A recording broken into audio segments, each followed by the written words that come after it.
Assalamualaikum warahmatullahi wabarakatuh. Alhamdulillahilladzi hadana lihadza wa ma kunna linahtadiya laula an hadanallah. Asyhadu an la ilaha illallah wahdahu la syarikalah wa asyhadu anna Muhammadan abduhu wa rasuluh. Allahumma salli wa sallim ala nabiyyina Muhammad ala alihi wa sahbihi wa man wala, amma ba'd. Para jamaah yang dirahmati Allah, alhamdulillah pagi ini kita bisa bertemu lagi, dan kita senantiasa berharap mudah-mudahan setiap pertemuan kita benar-benar menjadi pertemuan yang mendapatkan ridho dari Allah Subhanahu wa taala, termasuk pertemuan kita pada pagi hari ini. Amin. Para jamaah yang dirahmati Allah, ini berkali-kali saya itu diminta untuk menjelaskan kenapa orang sekarang berteriak tentang perlunya jihad akhlak atau perjuangan untuk memperbaiki akhlak, atau yang kemudian mengistilahkan agak serem, reformasi akhlak atau reformasi mental, dan masih banyak lagi istilah-istilah yang sesungguhnya semakna itu.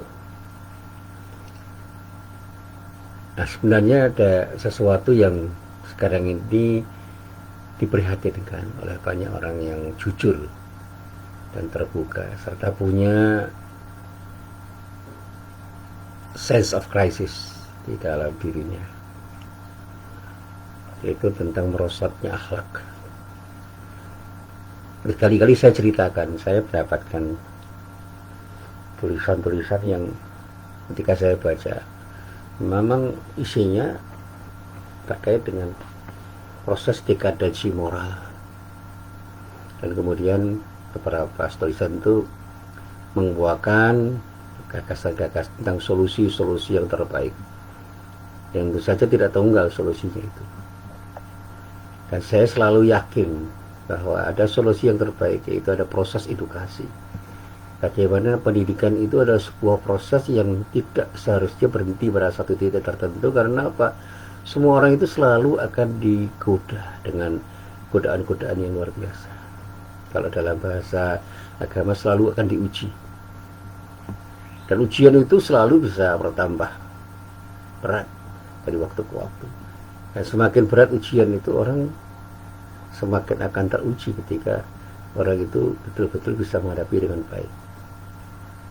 Jadi ujian-ujian yang kita hadapi itu semakin lama bukan semakin ringan, tapi semakin berat. Sekali lagi ada teman saya yang mengatakan pernah diuji dengan sakit berat sekali. Dan di waktu ketemu saya, dua kali ketemu saya di pesantren Budi Mulia, yang kedua ketemu saya di sebuah kampung namanya Kelajuran. Dia bercerita pada satu titik tertentu dokter sudah angkat tangan, tapi akhirnya dia kembalikan semua kepada Allah dengan sikap tawakal.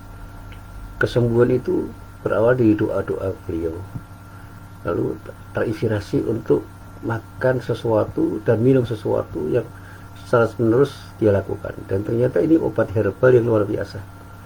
Tetapi bukan karena obat itu dia yakin ya bahwa kesembuhan itu terjadi, tapi karena pertolongan Allah melalui obat-obatan yang seolah-olah itu menjadi sesuatu yang diyakin oleh dirinya, dan ada proses meyakini yang luar biasa, sehingga dengan pengobatan-pengobatan herbal yang dia lakukan dan doa-doa yang dia panjatkan, dia tiba-tiba itu mengalami gejala muntah-muntah dan diare, dan dia tidak cemas itu, karena dia sudah pasrah. Pada satu titik tertentu ketika Allah mengambil nyawanya, dia ikhlas.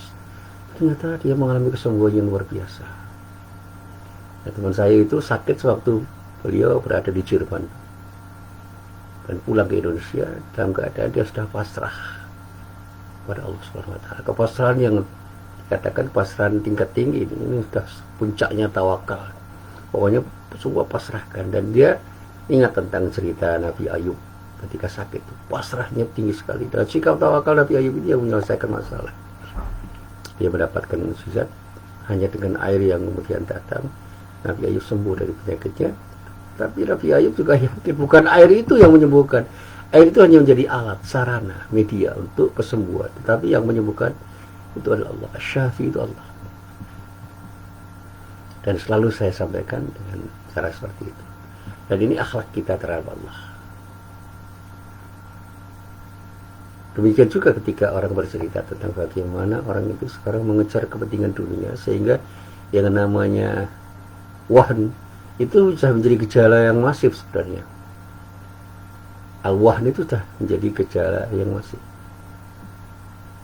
Hubbud dunya wa karahiyatul maut.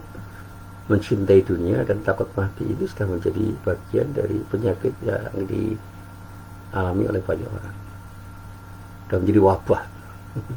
Kalau ada pandemi COVID-19, saya katakan ya, virus yang lebih berbahaya itu bukan virus yang namanya corona yang berasal dari Wuhan, tapi virus yang disebut dengan Wuhan. Orang sudah terkena virus Wuhan itu, wah, luar biasa, bahaya sekali. Karena orang akan tidak ingat lagi kepada Allah, dan yang diingat adalah sesuatu yang ada di dunia, sehingga apapun yang dikejar itu adalah kepentingan-kepentingan duniawinya, dan dia sangat takut meninggalkan apa yang dia peroleh itu, sehingga dia sangat pelit untuk bersedekah misalnya dengan apapun yang dia peroleh. Takut sekali kalau harus meninggalkan kenikmatan duniawinya itu. Padahal kematian itu, saya katakan, bisa datang tiba-tiba, sangat dekat. Dan bahkan Imam Ghazali mengatakan yang paling dekat dengan kita itu justru kematian itu, karena kita tidak pernah tahu kapan kita akan dipanggil oleh Allah Subhanahu wa taala. Maka saya katakan kepasaran kita untuk dipanggil oleh Allah itu harus ada selalu pada diri kita. Karena kapanpun dimanapun kita bisa mati. Tidak harus sakit, sehat pun bisa mati. Dan kematian itu merupakan misteri rahasia dari Allah Subhanahu wa taala. Dulu saya pernah cerita, ada orang yang sudah 3 kali berusaha bunuh diri, nggak mati juga. Karena apa? Selalu terselamatkan oleh keadaan yang membuat dia sulit untuk melakukan bunuh diri. Bahkan yang terakhir dia sudah minum obat, ya, obat-obatan yang dia katakan sebagai racun, tapi justru dia malah sakit berat, dan pada saatnya dibawa oleh keluarganya ke rumah sakit dan sembuh. Dan alhamdulillah orang itu saat ini menjadi orang yang baik, karena mungkin dia menyadari bahwa apa yang dia lakukan itu adalah perbuatan yang salah. Nah, para jamaah yang dirahmati Allah, apapun istilahnya, apakah itu revolusi mental, apakah itu jihad akhlak, apa yang namanya, sesuatu yang terkait dengan persoalan dekadensi moral itu harus menjadi perhatian kita. Sehingga saya memberi istilah reformasi akhlak. Nah, diperkecil lagi dengan reformasi moral istilahnya. Tetapi ujung-ujungnya yang saya maksudkan adalah reformasi akhlak. Bagaimana kita membangun kembali akhlak kita, dan pada saatnya kita harus menjadi orang yang lebih baik dari waktu ke waktu. Para jamaah yang dirahmati Allah, kalau kita cermati, ada beberapa firman Allah di dalam kitab suci Al-Quran yang menyebutkan di antara sebab-sebab yang mempengaruhi kejayaan dan kehancuran kehidupan kita. Dan di antara sekian banyak hal yang penting itu adalah ada sesuatu yang terpenting, yaitu perilaku kita sendiri, moralitas kita. Di dalam surat Al-A'raf ayat 96 misalnya, Allah menegaskan bahwa keberkahan itu akan melimpah dari langit dan bumi untuk setiap orang yang beriman dan bertakwa. Di dalam firman-Nya Allah menyatakan, A'udzubillahi minasyaitonirrajim. Walau anna ahlul qura amanu wattaqau la fatahna 'alaihim barakatim minas sama'i wal ard. Walakin kadzabu fa akhadnahum bima kanu yaksibun. Jikalau sekiranya penduduk negeri-negeri beriman dan bertakwa, pastilah kami akan melimpahkan kepada mereka berkah dari langit dan juga berkah dari bumi. Tetapi mereka mendustakan ayat-ayat kami itu, maka kami siksa mereka disebabkan perbuatannya. Bisa pernah mengatakan berkah itu apa? Asal dari bahasa Arab barokah, namanya barokat. Itu yang saya terjemahkan dengan nilai tambah yang di dalam kajian ulama dikatakan ziyadatun ni'mah, tambahan kenikmatan. Saya pernah cerita, saya itu punya uang 100.000 dulu di zaman saya masih menjadi pegawai awal-awal, dan uang 100.000 itu luar biasa bergunanya, karena uang 100.000 itu masih punya nilai yang luar biasa pada waktu itu. Tapi sekarang uang 100.000 itu kan tidak terlalu bernilai. Tapi saya selalu mengatakan, di dalam uang 100.000 yang penuh berkah selalu ada sesuatu yang bisa saya lakukan. Saya bisa menggunakan 100.000 itu untuk makan dan sebagainya. Tapi saya juga bisa menggunakan uang 100.000 itu untuk berbagi pada semua orang. Termasuk yang saya ceritakan, saya pernah memberi uang 2.000 kepada anak kecil. Senangnya bukan main, anak kecil itu beri uang 2.000, karena dengan uang 2.000 itu dia bisa membeli sesuatu yang dia inginkan. Ya mungkin diberikan permen. Nah ketika diberi uang 5.000, malah tambah senang lagi. Padahal uang 5.000 itu bagi orang dewasa bukan sesuatu yang menyenangkan, karena jumlahnya, nilainya terlalu kecil. Demikian juga pernah ada satu orang jamaah itu memberikan voucher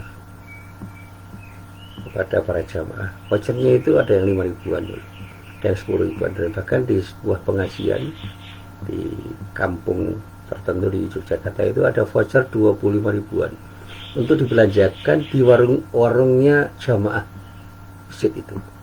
Dan nanti voucher itu diuangkan pada takmir masjid di masjid setempat oleh penjual yang ada di sekitar masjid itu, yang menjadi jamaah masjid itu. Jadi bagaimana orang itu berpikir dari jamaah, oleh jamaah, untuk jamaah. Dan ternyata banyak orang yang senang dengan voucher 25.000 itu, dan toko-toko atau warung-warung yang dihubungi oleh orang yang punya voucher itu juga senang. Ya itu yang namanya berkah. Nah bagi orang kaya, duit 50.000 itu bukan sesuatu.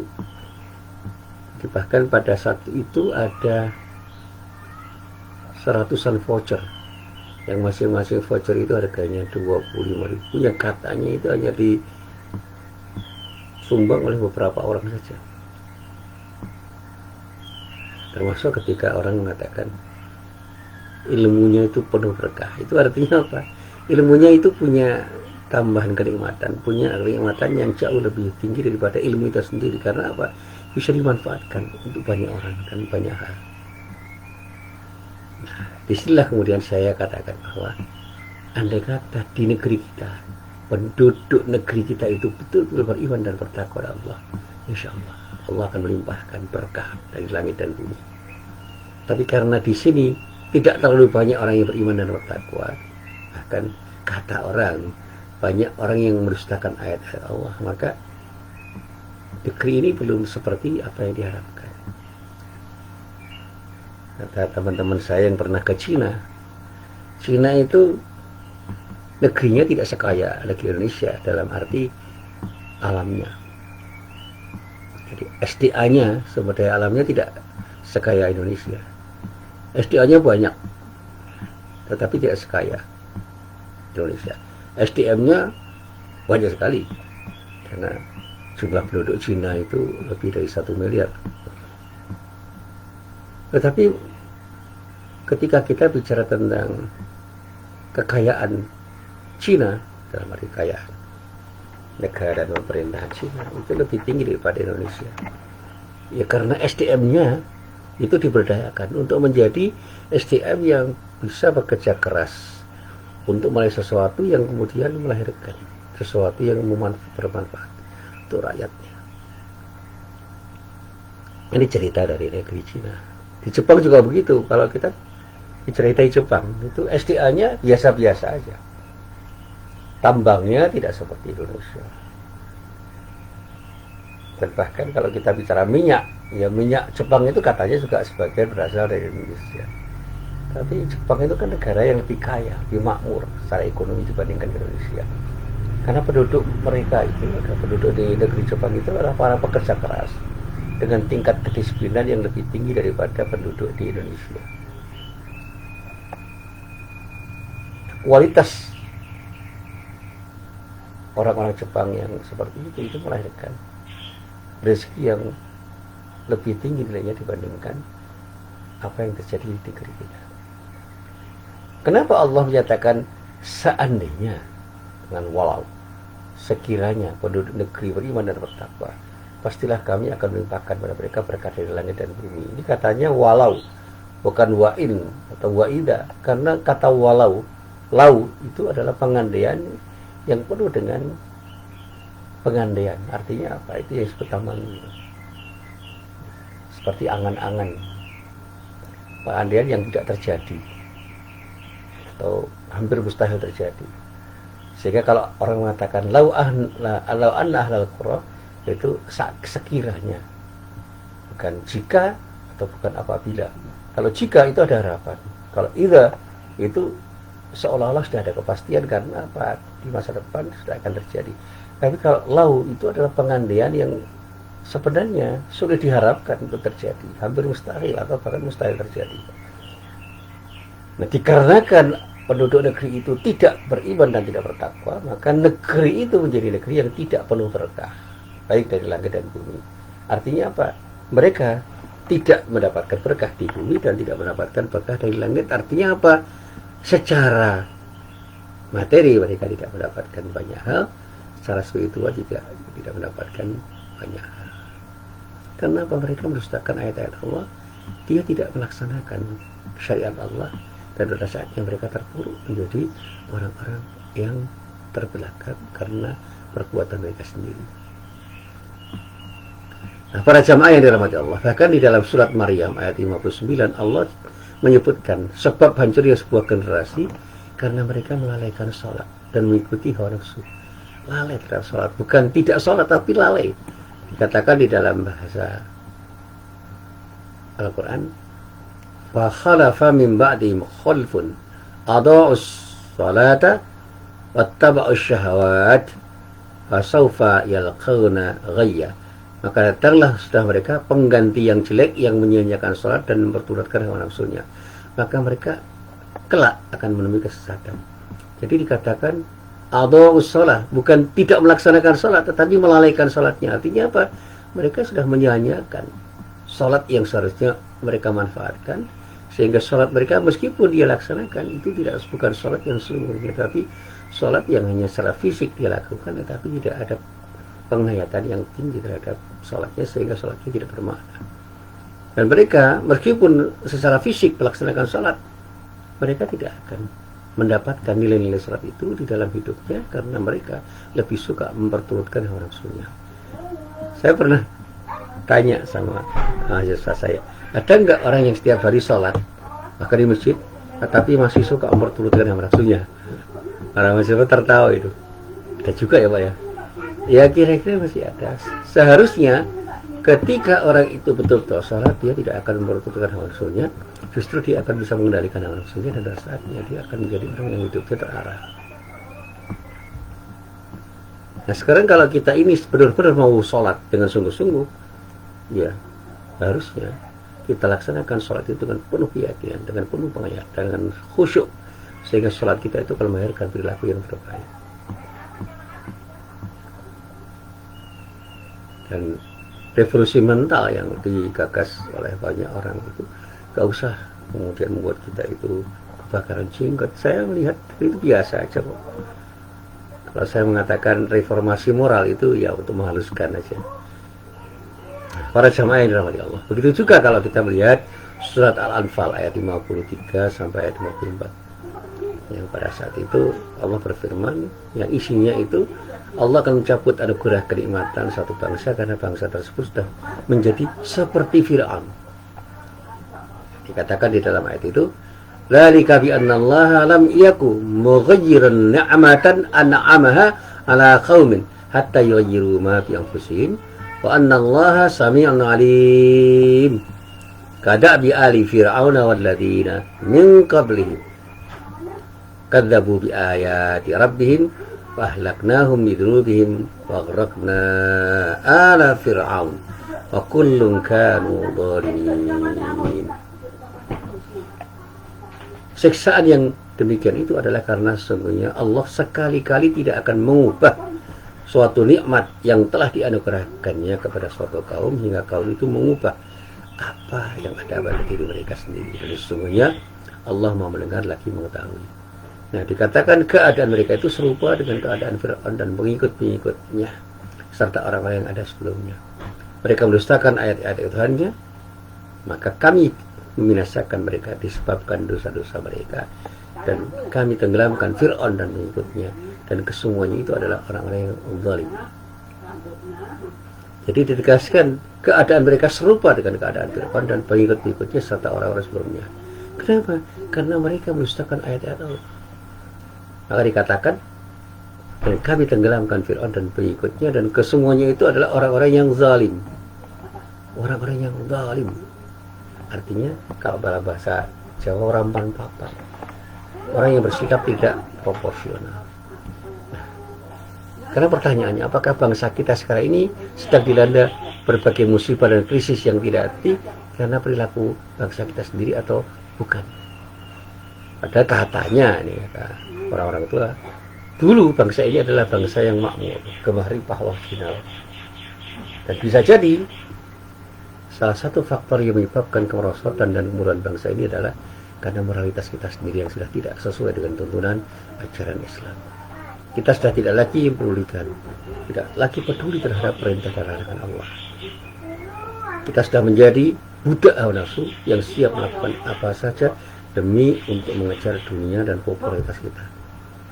Ya, karena itu sudah saatnya bagi kita untuk mengubah berbagai hal yang terkait dengan keseharian kita, kehidupan kita, sehingga berbagai musibah yang terjadi itu akan berubah menjadi kenikmatan-kenikmatan yang tidak terhingga dari Allah Subhanahu wa Ta'ala. Dengan kata singkat atau dengan kata lain, mari kita jadikan tahun ini, saat ini sebagai momentum untuk berubah menjadi lebih baik dari waktu ke waktu. Dengan perubahan yang terjadi, mudah-mudahan kita akan menjadi hamba Allah yang mendapatkan karunia yang terbaik dari Allah, dan sebagai bangsa kita juga akan menjadi bangsa yang mendapatkan anugerah yang terbaik dari Allah Subhanahu wa Ta'ala, sehingga kita ini akan menjadi orang yang hidup dengan penuh berkah karena Allah ridho terhadap apa yang kita lakukan. Itulah apa yang bisa saya sampaikan, dan endingnya saya mengajak kepada para jamaah sekalian, mari kita lakukan perbaikan-perbaikan untuk diri kita. Kalau kita itu masih harus memperbaiki akhlak kita, mari kita reformasi akhlak kita. Kita reformasi moralitas kita untuk menjadi orang yang lebih baik, sehingga kita akan menjadi orang-orang, kelompok orang, umat, bangsa yang mendapatkan sesuatu yang terbaik dari Allah Subhanahu wa Ta'ala. Assalamualaikum warahmatullahi wabarakatuh.